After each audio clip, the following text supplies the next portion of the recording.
Hello à tous et bienvenue dans Inside Banking, le podcast qui fait décoller ta culture financière. Je suis Richard Michaud, j'ai 30 ans et je suis Top Voice Finance sur LinkedIn. Dans Inside Banking, le podcast, je te partage ma passion pour le secteur financier et je donne la parole à des acteurs de la finance au parcours inspirant qui portent des valeurs fortes et vont t'apporter des éclairages sur les grands enjeux du secteur. Pour ne louper aucun épisode, abonne-toi sur tes plateformes d'écoute préférées. Si tu aimes le podcast, laisse-moi un avis 5 étoiles et partage cet épisode à au moins 3 de tes contacts. Sur ce, place à l'épisode du jour. Bonjour à tous, bonjour à tous les auditeurs et bonjour à Daniel. Daniel Ball, tu es le premier invité de la deuxième saison d'Inside Banking, le podcast, et j'en suis extrêmement fier. Merci pour ta confiance. Tu es le premier dirigeant d'une grande banque française et européenne que j'ai la chance d'accueillir sur le podcast et j'espère pas le dernier. J'espère que ça va ouvrir la brèche pour avoir d'autres discussions de ce niveau avec des dirigeants de banques françaises et pourquoi pas de banques étrangères. Aujourd'hui, on va parler d'une grande diversité de sujets, évidemment. Avec toi, tu as une énorme expérience dans le secteur bancaire. Tu as un parcours très impressionnant au sein du Crédit Mutuel, puisque pour te présenter, pour les auditeurs qui ne te connaîtraient pas, tu es le président du Crédit Mutuel Alliance Fédérale et de la Confédération nationale du Crédit Mutuel. Le Crédit Mutuel, c'est un acteur qui compte, évidemment, dans le paysage bancaire. C'est aussi un acteur singulier qui porte des valeurs fortes, les valeurs du mutualisme, et tu vas nous expliquer avec des actions assez concrètes telles que le dividende sociétal qui sont portées par le groupe Crédit Mutuel ou encore la notion d'entreprise à mission qui est assez rare dans le secteur. Tu vas nous expliquer tous ces engagements-là que tu portes et que tu incarnes aussi sur LinkedIn. Et on pourra également en parler parce que tu as la particularité de beaucoup prendre la parole sur les réseaux sociaux avec un certain talent, il faut bien le dire, et avec une capacité d'animer une communauté et de diffuser finalement le message du Crédit Mutuel. Tu vas aussi nous parler de ta carrière, tes engagements hors du Crédit Mutuel. Tu as eu la particularité d'avoir une carrière riche avec aussi une grande notion autour du sport, un certain nombre d'engagements dans le cyclisme. Ce qui fait finalement l'originalité de ton parcours qui t'amène aujourd'hui à diriger un des plus grands groupes bancaires français. Alors la première question elle va être très simple. Est-ce que tu peux te présenter aux auditeurs du podcast ? Daniel Ball, je suis effectivement, mais tu l'as rappelé, président du Crédit Mutuel. J'ai un très très long parcours au sein du Crédit Mutuel puisque je suis rentré comme rédacteur crédit à la Banque fédérative du Crédit Mutuel à Strasbourg en 1979. Entre-temps, j'ai fait beaucoup de métiers, notamment le métier le plus passionnant que j'ai eu, c'est celui de directeur de caisse de Crédit Mutuel. Et puis, à partir de 2004, j'ai quitté l'Alsace, et notamment pour devenir directeur général de la Fédération du Crédit Mutuel d'Île-de-France, une fédération qui devait se développer et que nous avons fortement développée pendant plus de 10 ans, avant que je n'accède à la direction générale de Crédit Mutuel Alliance Fédérale en 2017 et à la présidence en avril 2024, lorsque mon prédécesseur, mon ami Nicolas Thierry, a souhaité prendre du recul. Voilà. Parallèlement, effectivement, je suis assez connu pour ma passion pour le sport d'une manière générale. C'est vrai que je suis un passionné de tous les sports et je suis le sport avec de manière constante, avec beaucoup d'intérêt. J'ai été très engagé dans le cyclisme en ayant été pendant 8 ans président de la Fédération française de cyclisme, pendant 4 ans vice-président de la Fédération internationale. Voilà, j'en ai dit pas mal sur un parcours qui, effectivement, tu l'as dit, a été riche, très varié et qui me laisse une masse de souvenirs absolument incroyables. Et comment tu as commencé dans le secteur bancaire ? Donc, tu as évoqué le début de carrière en 1979. Tu avais quand même 46 ans de carrière au sein du Crédit Mutuel. C'est beau. c'est une belle histoire. Qu'est-ce qui t'a attiré vers ce secteur-là ? C'est pas le hasard. Quand on est strasbourgeois, on sait qu'il y a une entreprise qui compte, c'est le Crédit Mutuel. Et donc, effectivement, ça, je le savais. Le Crédit Mutuel est encore aujourd'hui le premier employeur en Alsace. C'est une entreprise qui a une très bonne image, qui fait vraiment partie de la vie de l'Alsace. Et il se trouve que sur la fin de mes études, j'ai eu à faire un stage. Je me suis adressé au Crédit Mutuel qui m'a accueilli pour un stage. Et à la fin du stage, on m'a dit « Monsieur Ball, si ça vous intéresse, le jour où vous cherchez du travail, on vous embauchera », ce qui fait que j'ai jamais envoyé de CV. Comme quoi, ça existe vraiment, ce genre de parcours. Et je trouve ça intéressant parce que c'est souvent aussi quelque chose qui revient dans le discours des plus jeunes auditeurs qui nous écouteront. Finalement, le fait d'avoir vraiment l'opportunité qu'on nous donne la chance d'être plus jeune âge, qu'on nous fasse confiance et qu'on puisse croître dans un grand groupe comme le Crédit Mutuel, c'est pas forcément évident pour tout le monde. Est-ce que tu penses que c'est toujours valable dans un groupe comme le Crédit Mutuel aujourd'hui ? Oui, absolument. En tout cas, cette culture, elle est extrêmement forte. Et bon, je suis sans doute le seul à avoir commencé comme employé et devenu président, mais j'ai beaucoup d'autres exemples de collègues qui ont démarré comme agent d'accueil, comme guichetier, puisqu'à l'époque ce métier existait, pour ensuite être directeur général d'une fédération de crédit mutuel. En tout cas, c'est le cas de mon directeur général de la Fédération du Crédit Mutuel Centre-Est Europe, Maurice Dirneld, qui a démarré au guichet à la Caisse de Crédit Mutuel de Batzendorf et qui est aujourd'hui mon directeur général sur la plus grosse des fédérations du Crédit Mutuel. Dans ce parcours très riche, est-ce qu'il y a eu des rencontres qui t'ont marqué, des mentors, tu as eu qui ont créé un déclic en toi? Oui, forcément, on se construit pas seul, on se laisse souvent inspirer, on a parfois besoin de conseils, on a parfois besoin d'exemples. Bah, le premier qui m'est marqué est celui qui avait été mon maître de stage. Pendant que j'étais en stage, avant d'être embauché, René d'Angèle, et c'est lui qui m'avait dit, à la fin des études, on vous embauche très, très volontiers. Il a été ensuite mon premier chef de service. J'ai énormément appris avec lui. Et quand on sort d'une vie d'étudiant, faut se rendre compte que dans la vie de l'entreprise, c'est un peu différent, qu'il y a des règles, il faut absolument respecter, qu'il y a beaucoup de savoir-vivre, qu'il y a aussi le besoin d'être cohérent avec la stratégie de l'entreprise à tous les niveaux. Et puis, il m'a appris quelque chose d'essentiel, la rigueur. Une très grande rigueur, c'était vraiment ce qui le caractérisait. Et dans ce métier, il faut être capable de faire preuve de rigueur. Voilà, ça a été le premier. Et puis, nos parcours se sont pas mal continués en commun, en tout cas, puisque en 2004, c'est à lui que je succédais à la direction générale du Crédit Mutuel Île-de-France. Ensuite, à un moment, j'ai également dirigé le réseau CIC en Île-de-France. C'était à René d'Angèle que je succédais. Et aujourd'hui encore, j'ai beaucoup de plaisir à avoir René, même s'il est à la retraite, indirectement dans nos équipes, puisque je lui ai confié la présidence du conseil de surveillance de notre filiale allemande, Targo Bank. Donc ça, c'était vraiment une rencontre extrêmement forte. La rencontre la plus forte que j'ai faite, c'est évidemment avec le leader charismatique du Crédit Mutuel pendant près de 40 ans, c'était Michel Lucas. Il paraît que Michel Lucas m'avait à la bonne à cause de mon tempérament. Donc, j'ai bien aimé aussi travailler avec Michel Lucas, qui était un entrepreneur, vraiment un constructeur, et qui a fait le groupe tel qu'il est. J'ai été pendant de longues années un très proche collaborateur. Il était hyper exigeant, je dirais même parfois un peu plus qu'hyper exigeant. Et en même temps, ça forge le personnage et ça m'a beaucoup aidé plus tard. Michel Lucas n'aurait pas été au Crédit Mutuel, le Crédit Mutuel ne serait pas ce qu'il est aujourd'hui. C'est lui qui a eu l'idée de devenir qu'un petit groupe coopératif régional basé à Strasbourg devienne propriétaire d'une grande banque nationale, en l'occurrence le CIC.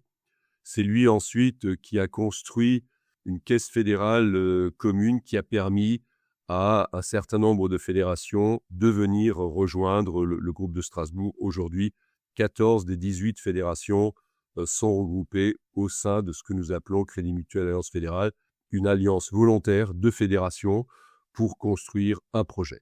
Le rôle du sport dans tout ça, quel a été le rôle du cyclisme? Tu en as parlé, tu as même fait une parenthèse dans ta carrière, hein, si j'ai bien compris. Ça m'intéressera de comprendre pourquoi, à un moment donné, tu as souhaité t'écarter finalement de tes responsabilités au sein de la banque. Est-ce que ça a été un moteur pour toi? Est-ce que ça t'a aidé dans ta carrière professionnelle? La parenthèse, elle a été très courte. Elle a duré 2 ans. C'est quand j'étais directeur général adjoint du Tour de France. Mais avant cela, j'avais eu mon engagement associatif, en commençant par le club, en continuant par la Ligue d'Alsace et en poursuivant par la Fédération française de cyclisme. Et aussi longtemps que j'étais président de la fédération, j'étais en même temps salarié du Crédit Mutuel. J'étais à un moment directeur des engagements sur notre direction Alsace Sud et Franche-Comté. J'étais ensuite directeur de caisse de Crédit Mutuel. Donc, je cumulais les deux. Alors, le cyclisme, pour moi, c'était une passion d'enfant. Dès que j'ai su faire du vélo, je ne faisais plus seulement du vélo, mais je faisais des courses. Bon, je suis un peu compétiteur dans l'âme, donc je savais jamais rouler doucement à vélo. Je voulais être le premier. Ça m'a amené à devenir coureur cycliste, que j'ai été. Bon, un coureur cycliste assez modeste, hein. J'ai pas remporté beaucoup de victoires, mais toutes les victoires restent de magnifiques souvenirs. Et très rapidement, j'ai pensé que je pouvais être utile au collectif. Et c'est pour cette raison que je suis d'abord rentré au comité de direction de mon club. J'en ai été le secrétaire et le trésorier. Je suis rentré au comité de direction de la Ligue d'Alsace. J'en suis devenu le président, fonction que j'ai assurée pendant 8 ans. Et puis ensuite, à la fois, sans doute par ambition, mais aussi parce que j'avais démontré une certaine capacité à assumer des engagements, je suis devenu président de la Fédération française de cyclisme, ce que j'ai assumé de 1993 à 2001. Au plan international, j'ai également été assez influent à un moment où les débats étaient assez complexes dans le cyclisme, notamment autour de la question du dopage. Et est-ce que de ces expériences extra-bancaires, tu en as retiré des choses dans la manière dont tu appréhendes ton rôle aujourd'hui au sein du Crédit Mutuel, dans la manière dont tu as progressé dans ta carrière, dans les attitudes que tu as pu avoir en termes de pratique de management? Sans aucun doute, ça m'a été très utile parce que lorsqu'on a une fonction comme celle que j'avais, d'abord on est exposé aux médias, par exemple, donc ça c'est un apprentissage que j'ai pu faire. On est exposé et j'ai eu à le gérer des situations de crise, et j'en ai connu dans ma fonction de président vraiment très très aiguë, notamment en 1998 quand a éclaté l'affaire Festina. Ça m'a également donné l'habitude de diriger, mais de diriger dans le consensus, en disant que je suis élu. À partir du moment où je suis élu, je dois rester en contact étroit avec ceux qui m'ont élu. Et les projets, il faut les partager. Et j'ai fait ça lorsque j'étais engagé dans le cyclisme, et notamment à la Fédération française de cyclisme, où je crois que j'ai contribué largement à la rénovation du modèle de fonctionnement d'une fédération, où je suis arrivé à rendre la fédération également performante sur le plan sportif. Et aujourd'hui, c'est quelque chose, enfin aujourd'hui et depuis 10 ans ou depuis 15 ans, c'est quelque chose qui me sert également dans mes fonctions au Crédit Mutuel. En plus, il y a un point commun, c'est que dans le cyclisme, les dirigeants sont à 99% des bénévoles. Et au Crédit Mutuel, nos administrateurs sont également des bénévoles. Donc j'ai une vraie appétence à discuter, à échanger avec ces personnes qui donnent du temps, qui s'engagent pour la collectivité, mais qu'il faut évidemment infiniment respecter et qu'il faut savoir écouter. Je vais évidemment poser la question que tout le monde se pose à ce stade. D'après toi, pourquoi on n'a aucun Français qui performe au Tour de France?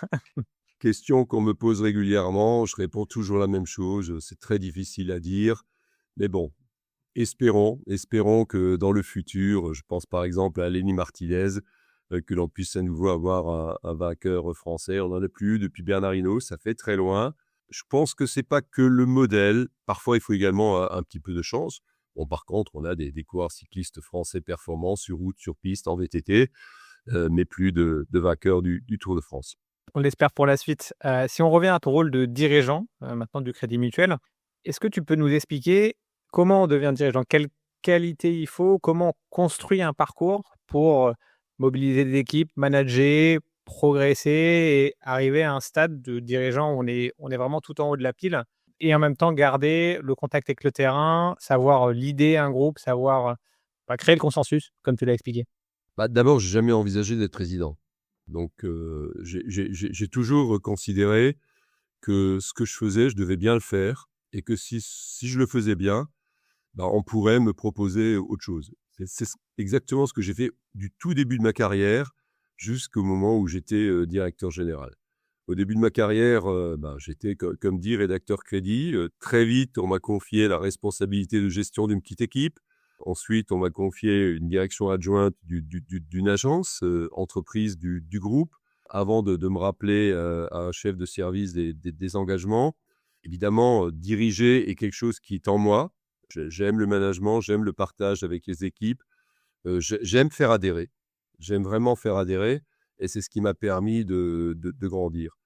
Lorsque Michel Lucas m'a proposé, m'a même suggéré très fortement, en 2004, de devenir directeur général du Crédit Mutuel Île-de-France, je sortais de mes expériences de directeur des engagements, de directeur d'une grande caisse de Crédit Mutuel, et je sortais aussi de mes expériences dans le cyclisme, qu'il suivait de très près. et il me dit bon, Bâle, c'est le moment, vous saurez faire, vous saurez diriger cette fédération. Il y a un enjeu énorme. On veut multiplier par 2 le nombre de points de vente en Île-de-France, qui est la première région française. Donc, je l'ai fait. Avec mes équipes du Crédit Mutuel Île-de-France, on a vraiment construit un magnifique projet. On l'a mis en œuvre avec succès, avec les équipes de salariés, avec les équipes d'élus qu'il fallait les recruter dans cette région. Et puis, au fil du temps, il est apparu que je pouvais devenir directeur général du groupe. Hein. Bon, normalement, c'est un directeur général d'une des fédérations qui peut accéder à cela. Et Nicolas Terry, lorsqu'il est devenu président du groupe, m'a très clairement dit Daniel, je souhaiterais que tu sois mon directeur général. J'ai confiance à toi, j'ai confiance en ton engagement, j'ai confiance à ta capacité à mener les équipes. Et c'est comme ça que je me suis retrouvé en 2017 directeur général de Crédit Mutuel Alliance Fédérale. Devenir président, pour tout dire, quelques semaines avant que je ne devienne le président, je n'y pensais pas du tout. Je ne l'imaginais pas. Et un jour, Nicolas est venu me voir dans mon bureau et me dit « Bon, voilà, j'ai quelque chose de très important à te dire. » On connaît la suite de l'histoire. Il m'a annoncé qu'il voulait prendre du recul et qu'il souhaitait me proposer pour que je lui succède. J'ai obtenu une très belle adhésion des représentants des sociétaires qui devaient à ce moment-là m'élire à ces fonctions de président, puisque je cumule plusieurs fonctions de président, notamment de la Fédération Centre-Est Europe, de Crédit Mutuel Alliance Fédérale, mais également de la Confédération nationale du Crédit Mutuel.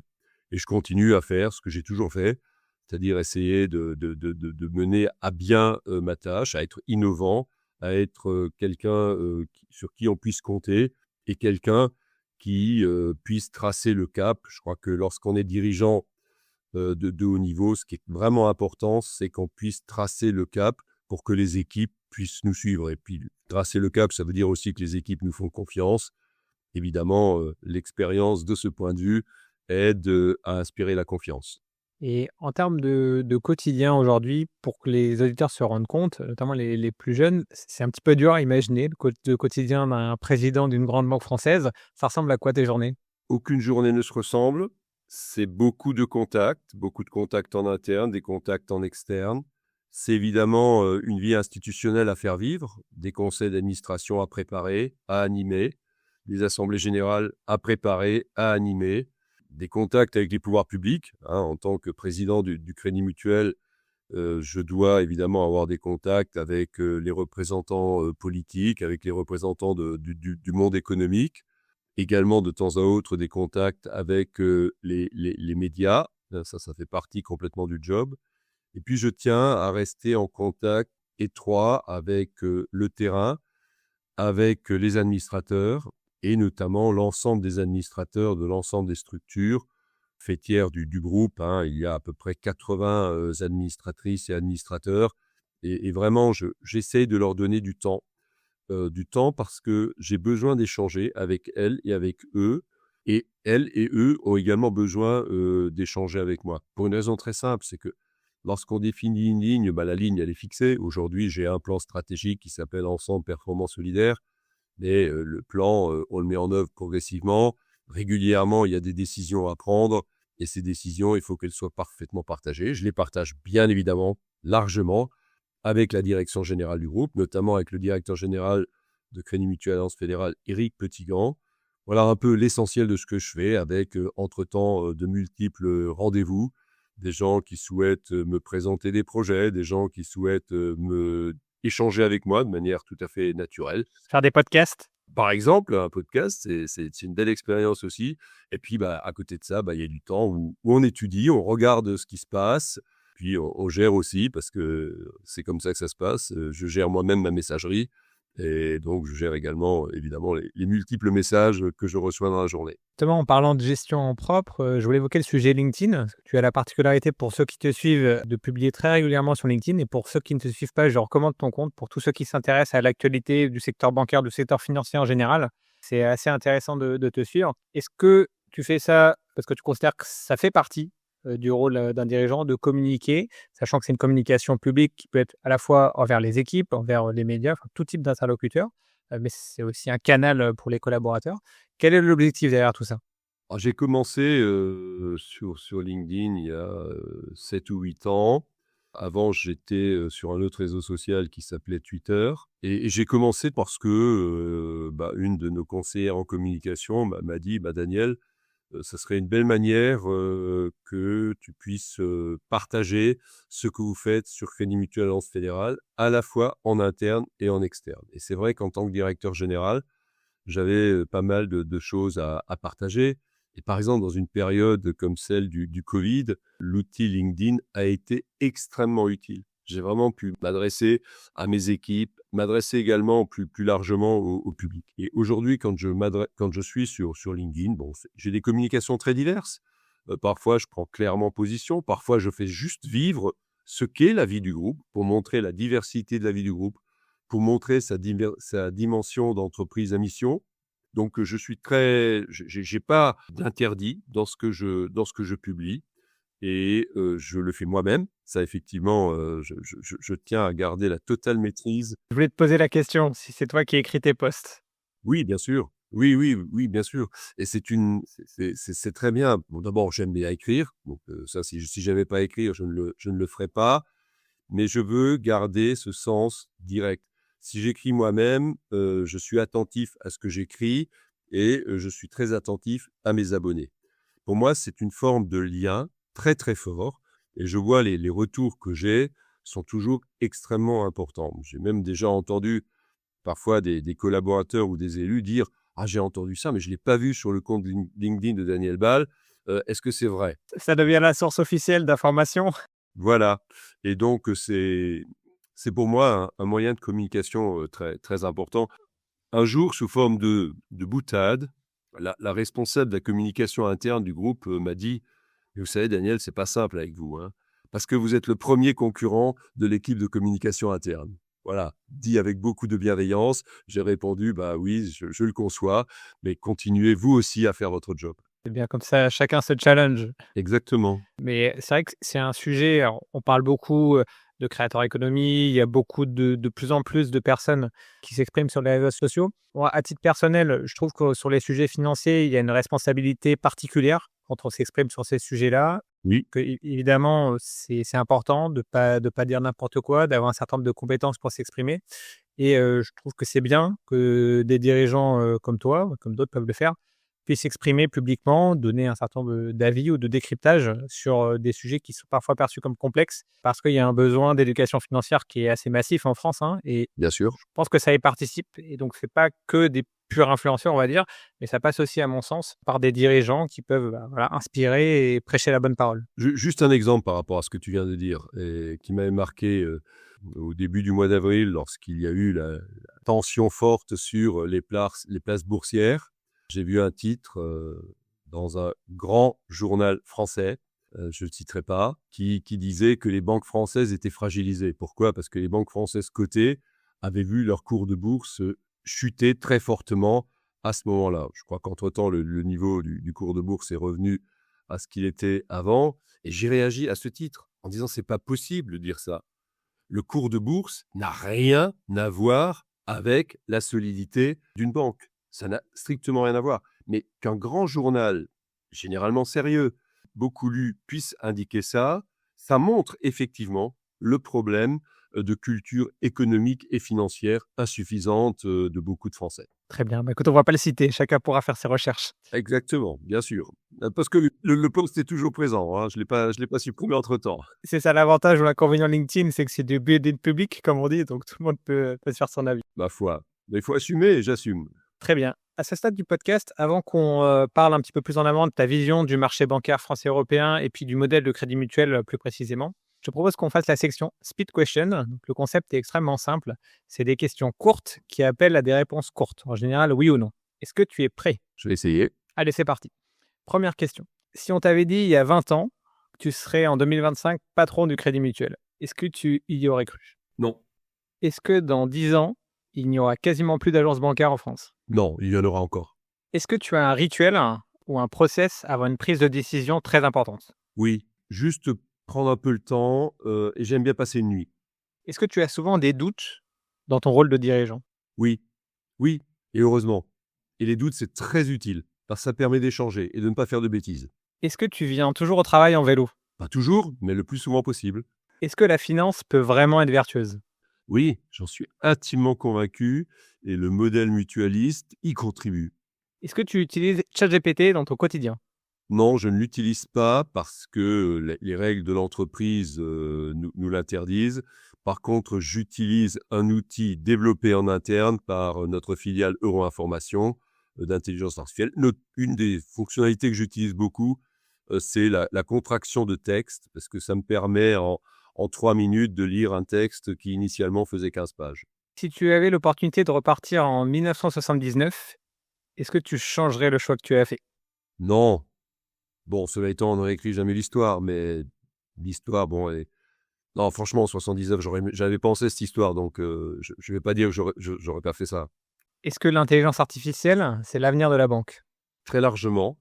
En tout cas, c'est pas l'intelligence artificielle qui fera tout, mais il est essentiel que la banque soit très présente sur les sujets d'IA. Est-ce qu'un jour on pourra acheter des crypto-monnaies avec son compte Crédit Mutuel? Aussi longtemps que je serai là, je ne pense pas. Très bien. Et la dernière question, quand on est patron d'une grande banque française, est-ce qu'on peut réussir à avoir un équilibre vie pro, vie perso? C'est difficile. Objectivement, c'est difficile. Et mon entourage souvent me dit est-ce que tu n'en fais pas un peu trop?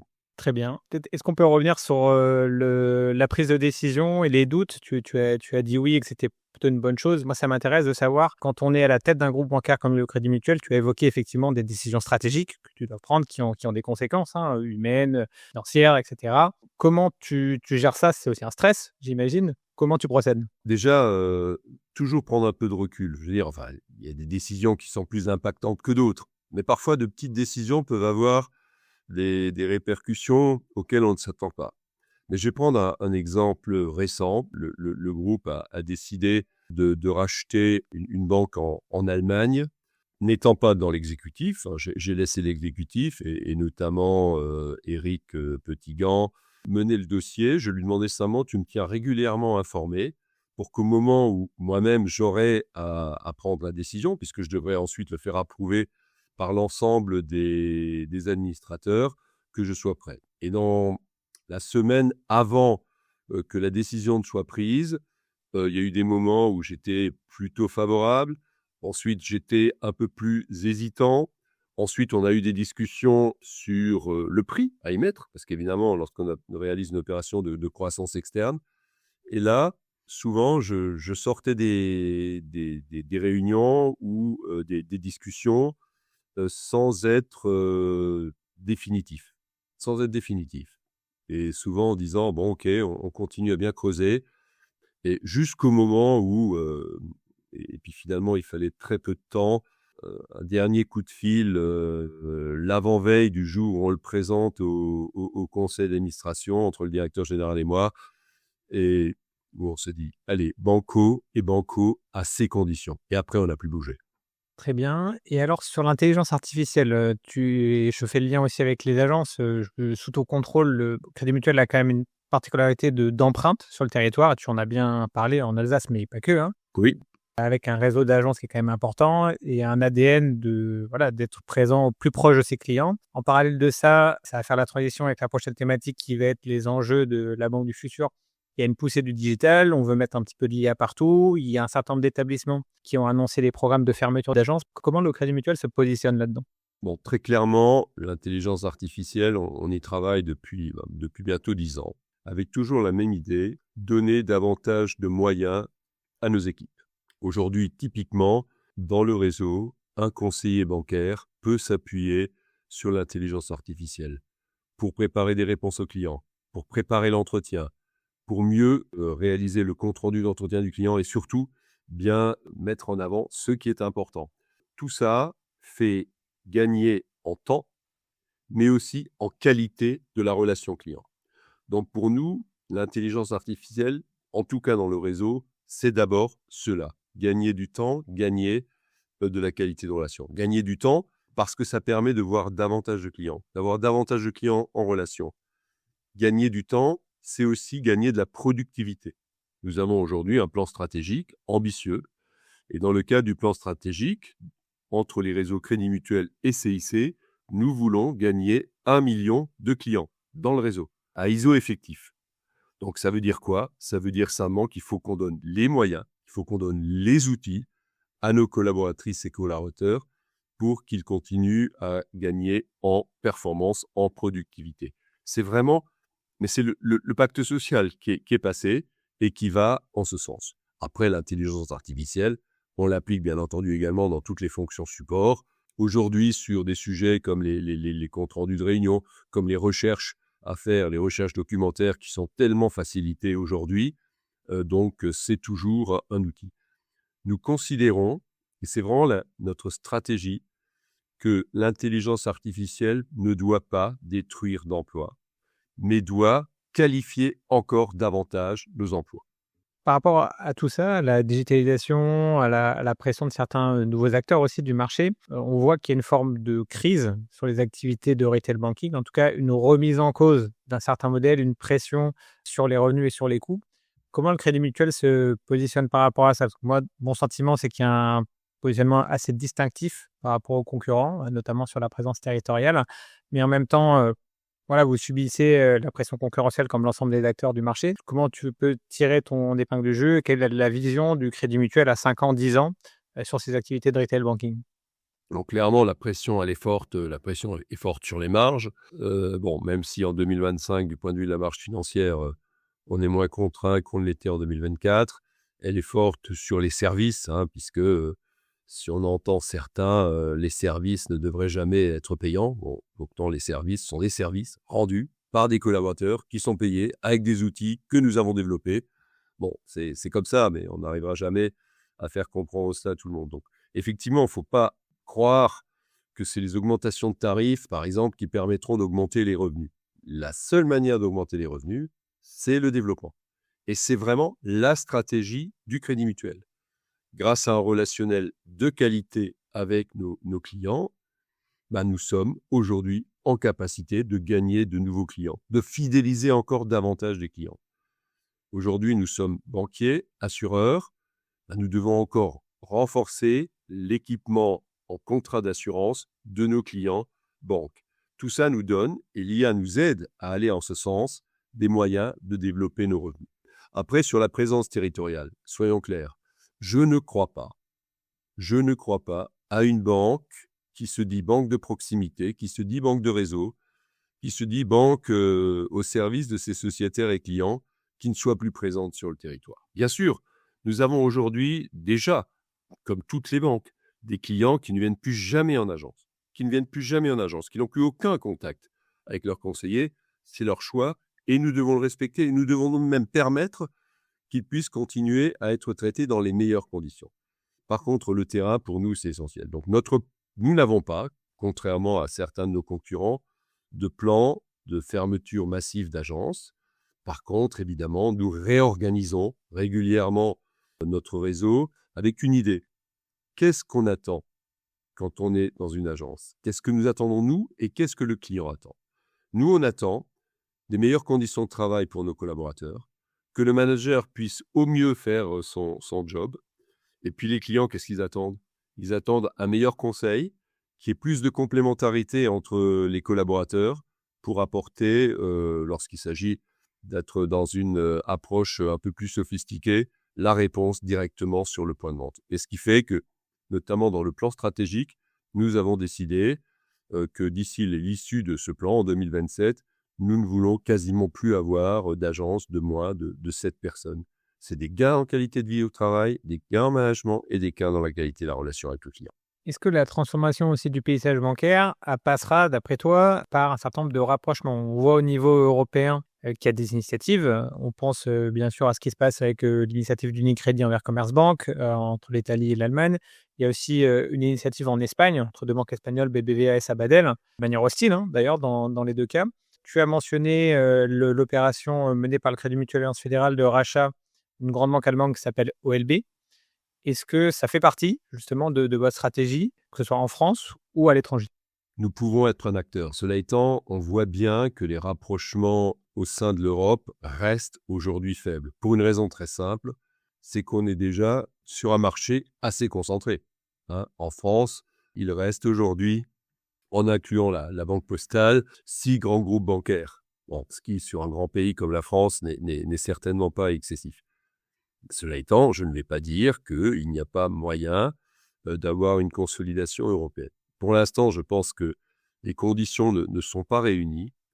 Et quand je vois comment d'un pays à l'autre, les superviseurs locaux, les superviseurs nationaux continuent à traiter différemment les sujets d'un pays à l'autre, je me dis que ce n'est pas encore prêt d'être fait. Cela étant, il y aura certainement une ou l'autre concentration dans les 3 ou 4 années qui viendront.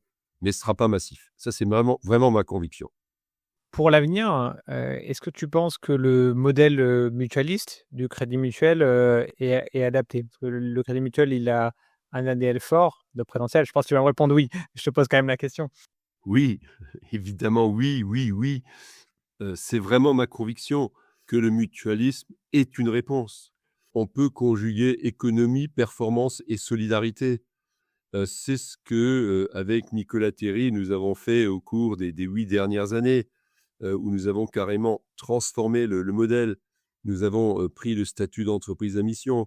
On a voulu sortir d'un mutualisme qui était quand même plutôt incantatoire, un vrai mutualisme de la preuve. Aujourd'hui, être performant est une obligation. Après, tout dépend de ce qu'on fait de cette performance. Et nous, le choix, il est clair. On doit créer toujours plus de valeur. Si on oublie ça, on fait fausse route. Un chef d'entreprise qui oublierait ça ferait fausse route. Et donc, on veut toujours créer plus de valeur, mais mieux la partager. Mieux la partager en interne, c'est le contrat social. Mieux la partager avec les sociétaires et les clients. Et ça signifie respecter les clients et leur offrir des conditions qui soient réalistes. Et puis ensuite, le partager avec la société. Et là, c'est notamment le dividende sociétal de 15% de notre résultat net annuel qui en est l'illustration.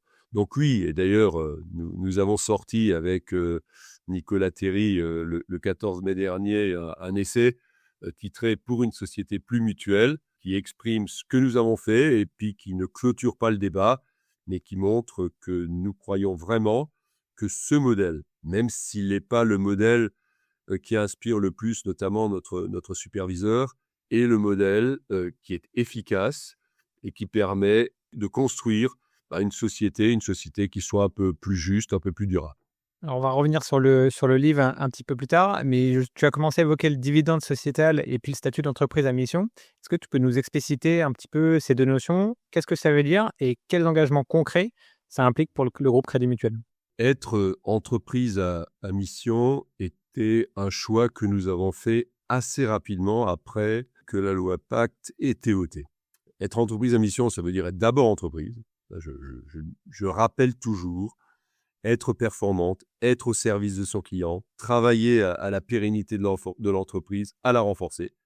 Et la loi dit également que l'entreprise doit prendre en considération les enjeux environnementaux et sociétaux.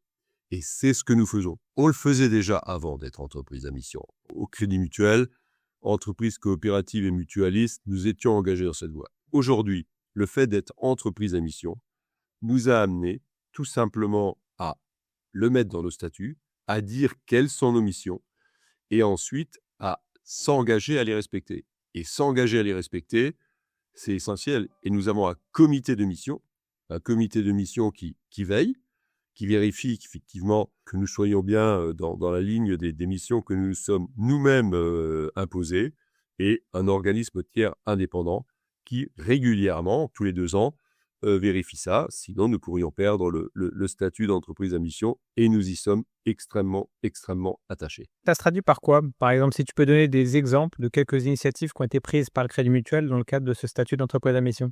Un des exemples les plus marquants, c'est que nous avons voulu mettre fin aux inégalités en matière d'assurance emprunteur pour les prêts immobiliers entre les malades ou anciens malades et les gens sains. Nous avons supprimé le questionnaire de santé, ce qui veut dire qu'on a accepté d'assurer des gens qui, peut-être, sont malades pour leur permettre d'accéder. Donc, c'est un coût, évidemment, pour l'entreprise, pour notamment notre compagnie d'assurance, l'assurance du Crédit Mutuel, qu'on a estimé pour 2024 à environ 20 millions d'euros. C'est également faire le choix, on a été le premier, à sortir de tous les financements du charbon c'est le choix de ne plus financer de nouvelles capacités de production en énergie fossile. Voilà, c'est un certain nombre de décisions de ce genre. Mais c'est aussi des décisions en interne. C'est mieux faire vivre notre mutualisme. Ça a été la décision prise, enfin l'engagement pris et que nous avons tenu de au moins multiplier par 2 le nombre de votants dans les assemblées générales de nos caisses locales de Crédit Mutuel. C'est également des engagements en matière de lutte contre les discriminations et de lutte contre toute forme d'inégalité qui sont traduits par des engagements financiers qui ont été pris pour remettre à égalité, je dis bien remettre, malheureusement nous ne l'étions pas, femmes et hommes à même niveau de carrière. Je te remercie, Daniel, pour toutes ces précisions. Et alors, est-ce qu'on peut parler de dividende sociétal? Parce que le dividende des banques, c'est quelque chose qui crée beaucoup de discussions, on va dire, dans les médias, quand il y a des publications, et à juste titre, quand il y a des publications des résultats des banques, c'est quelque chose qui est scruté par les marchés financiers pour les entreprises, en tout cas à côté. C'est un petit peu différent du Crédit Mutuel, mais voilà, c'est toujours quelque chose qui amène des discussions sur la redistribution de la richesse, qui est au cœur des valeurs que tu prônes. Et le dividende sociétal, c'est un engagement assez fort. Alors, est-ce que tu peux nous en parler? Comme banque coopérative et mutualiste, nous ne distribuons pas de dividendes puisque nous n'avons pas d'actionnaires. Hein. On s'est dit, et c'était en construisant notre plan stratégique 2024-2027, ensemble performance solidaire, qu'est-ce qu'on peut faire? Et on s'est dit, pour aller au bout de notre démarche, on va distribuer également, mais on va distribuer différemment. Et donc, nous avons décidé d'affecter 15% de notre résultat net global annuel à ce dividende sociétal. Pour 2025, c'est 619 millions d'euros qui sont affectés à ce dividende sociétal.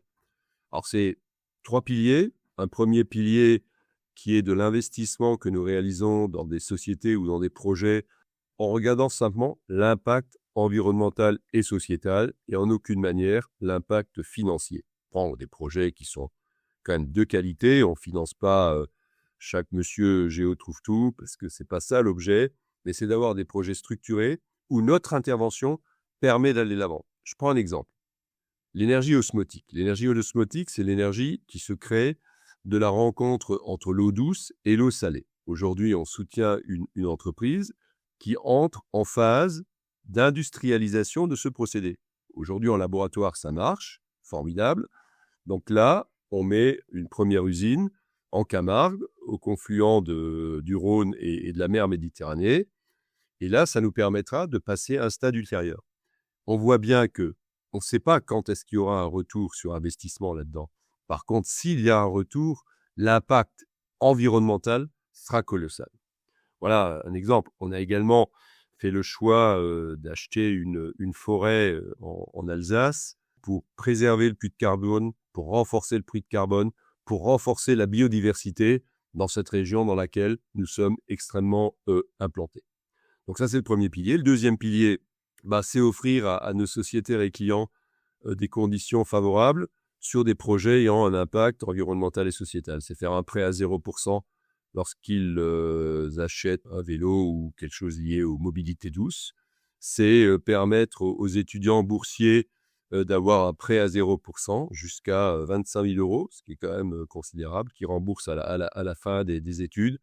C'est offrir la prestation de compte gratuite à l'ensemble des associations sportives et culturelles pour qu'elles n'aient aucune charge bancaire. C'est quelques exemples. Et enfin, le troisième volet, ce sont nos budgets de mécénat et d'accompagnement de la vie associative. Donc mécénat notamment par notre fondation Crédit Mutuel Alliance Fédérale, mais aussi par la fondation du Crédit Mutuel pour la lecture et l'accompagnement de la vie associative. Alors là, ça va de la toute petite association locale que nous pouvons soutenir au travers de la caisse locale lorsqu'elle organise une manifestation, jusqu'à des grandes associations nationales. Avec ces 3 piliers, on permet d'être dans la solidarité, dans le développement. Notre fondation Crédit Mutuel Alliance Fédérale a 2 axes. Un axe qui est l'environnement, donc on ne soutient que des projets liés à l'environnement. Et le deuxième, c'est la vie sur les territoires et la solidarité. Donc c'est ciblé, mais ce sont des vrais besoins aujourd'hui dans notre pays. Effectivement, et le montant que tu as évoqué, plus de 600 millions, on voit que c'est assez concret, c'est assez massif. Dont plus de 100 millions en mécénat et accompagnement de la vie associative. Espérons que ça soit une best practice pour le secteur bancaire et que ça puisse inspirer. Oui, mais je suis bien d'accord. Et d'ailleurs, c'est ce que nous écrivons avec Nicolas dans le livre. Alors parlons du livre, justement. Le livre pour une société plus mutuelle, donc qui est paru le 14 mai, que tu as coécrit avec Nicolas Terry.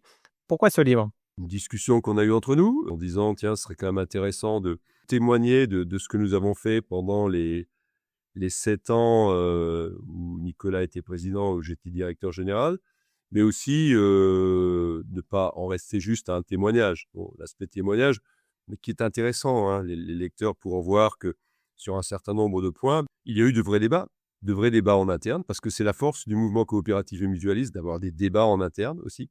Et ensuite, on ferme absolument pas la voie, puisque on a indiqué ce qu'on peut attendre.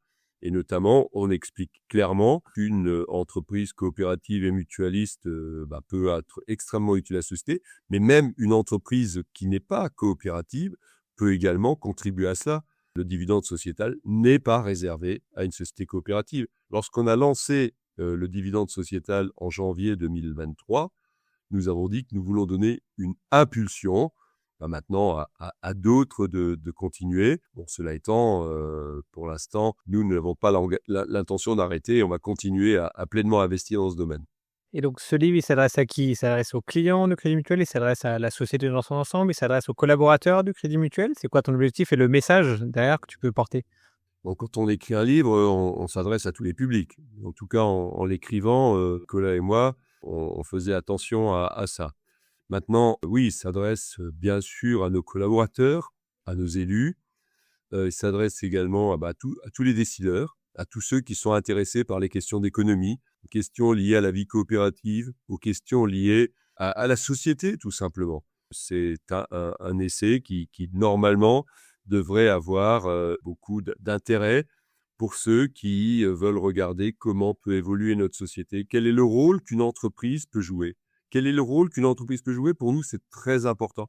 Je considère qu'une entreprise, aujourd'hui, a la capacité de faire bouger les lignes. Il faut que les dirigeants, évidemment, fassent le nécessaire en ce sens-là, mais il faut également, évidemment, que l'ensemble du corps social adhère. Et ça, chez Crédit Mutuel Alliance Fédérale, c'est vraiment quelque chose qui nous tient fortement à cœur. Et ce que nous avons fait, nous l'avons toujours partagé avec les salariés et les élus.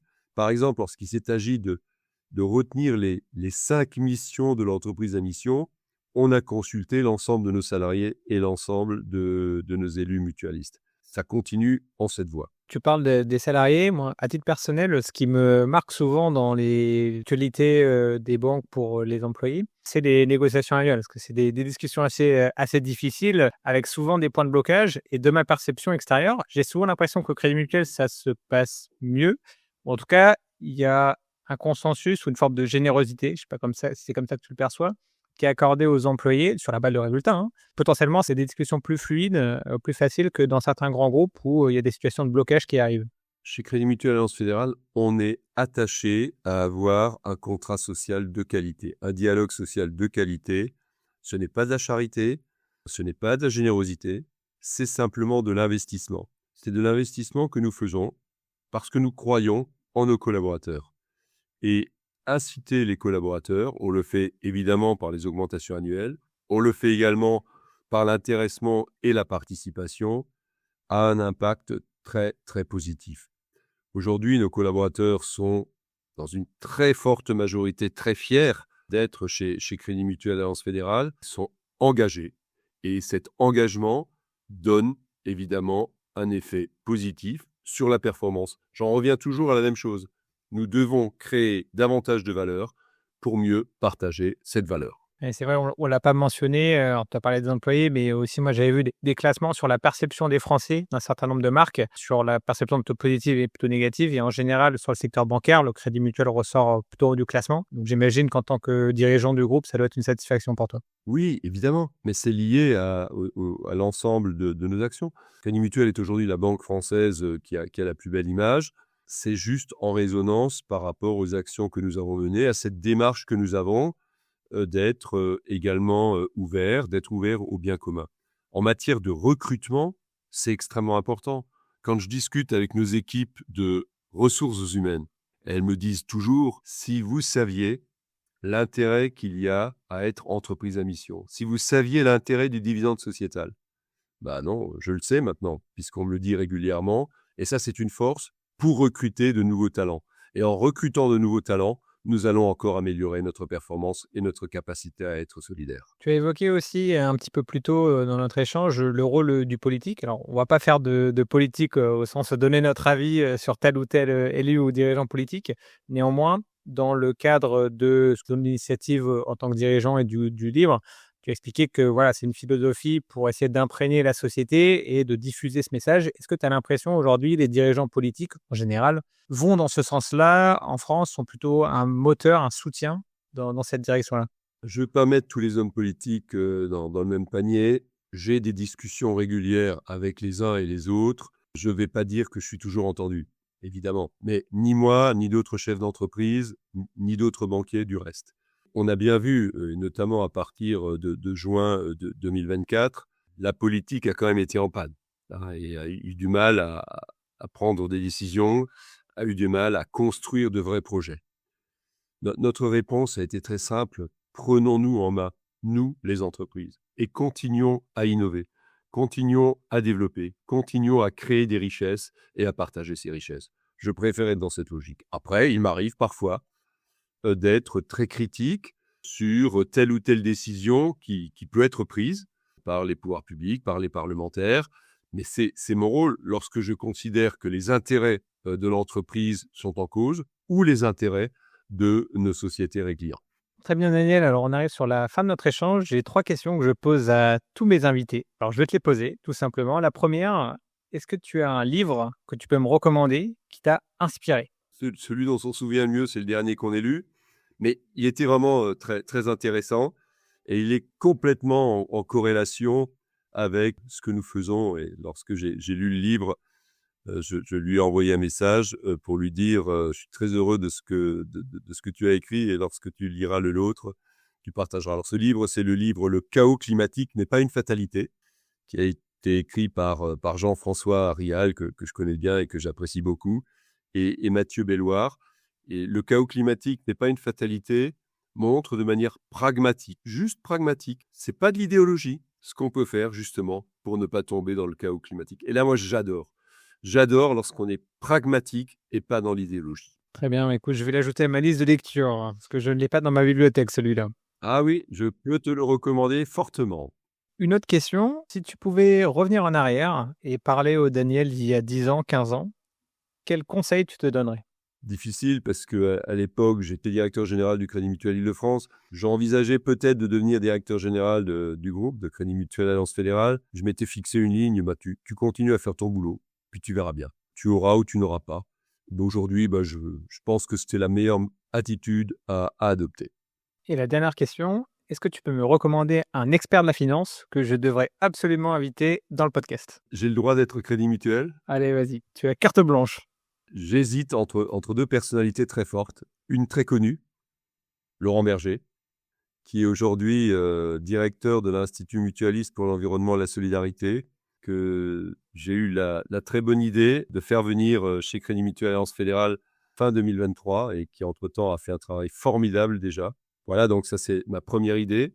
Et la deuxième idée, c'est une femme. Mais ce n'est pas parce qu'elle est une femme, c'est parce qu'elle est une femme d'énorme talent, qui est Priscille Seratsky, qui est aujourd'hui directrice générale adjointe de la Confédération nationale du Crédit Mutuel et qui est en même temps la présidente du groupement européen des banques coopératives et qui a une vision des sujets européens qui est absolument formidable et qui m'aide beaucoup dans toutes les opérations de lobbying qu'il faut faire au plan européen.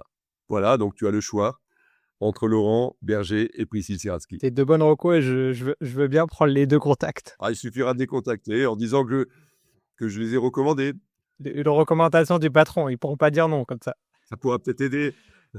Très bien, mais écoute, je te remercie. Et effectivement, ça serait avec plaisir. Je n'ai pas assez de femmes dans le podcast, donc il faut absolument que je me rattrape. Tu vois, moi, je ne respecte pas les engagements RSE pour l'instant et c'est vraiment pas bon. C'est l'occasion avec Priscille. Exactement, donc je cherche des invités de femmes de qualité et il y en a beaucoup. Le petit fun fact, c'est que je reçois un certain nombre de sollicitations pour passer dans le podcast et c'est exclusivement des hommes qui me demandent. Ça n'a jamais été une femme. Je précise que là, pour notre podcast, c'est moi qui t'ai demandé. Évidemment, c'est pas toi qui es venu me demander. Ah oui, j'ai rien demandé, oui, effectivement. Voilà. Mais ça dit quelque chose, je trouve, du sujet. Et donc, il faut que je m'améliore moi aussi là-dessus. Une dernière question. Est-ce qu'il y a un sujet qu'on n'a pas évoqué, un message que tu voudrais passer aux auditeurs du podcast? Si j'ai un message à passer, c'est faites confiance à une banque coopérative et mutuelle, qui est là pour vous rendre le meilleur service, mais qui est également là pour faire bouger les lignes, pour construire une société plus juste et plus durable. On termine sur ça. Merci beaucoup, Daniel, et merci à tous. À très bientôt. Merci. Au revoir tout le monde. Salut. Merci de m'avoir écouté jusqu'au bout. Si tu es arrivé jusque-là, c'est que tu fais partie de mes plus fidèles auditeurs. Alors je te dis un grand merci. Avant de partir, je te donne 2 to-do. D'abord, si tu as aimé cet épisode, laisse-moi un avis 5 étoiles sur ton application de podcast préférée. Ça m'aide vraiment à faire grandir le podcast et à te proposer un contenu toujours plus qualitatif.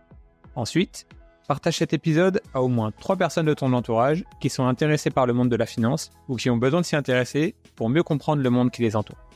Pour me contacter et accéder à encore plus de contenu, tu peux me retrouver sur LinkedIn. Je publie chaque semaine 2 posts qui décryptent l'actualité financière. Tu peux aussi t'abonner gratuitement à ma newsletter mensuelle publiée sur Kessel Media. Je te dis à bientôt pour un prochain épisode.